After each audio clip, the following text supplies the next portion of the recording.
British English or American English? Which one? Hi, it's Teacher Asal from Englishpedia Malaysia. How are you? Saya merupakan guru bahasa Inggeris yang telah mengajar lebih 13 tahun.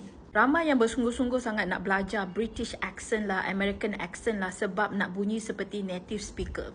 Sebenarnya kita Malaysia ada standard variety of English iaitu Malaysian English. Malaysian English ini ada 3 kategori iaitu Acrolect, Mesolect dan juga Basilect. Sebenarnya Manglish adalah di bawah Basilect. Dan jangan confuse Malaysian English dengan Manglish adalah dua benda yang berbeza.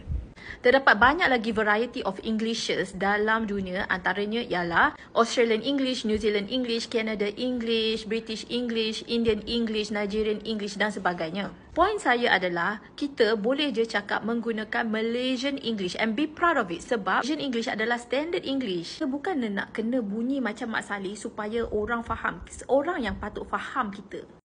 Jadi berbanggalah dengan produk lokal. Support local, support Malaysian English, speak Malaysian English and be proud of it.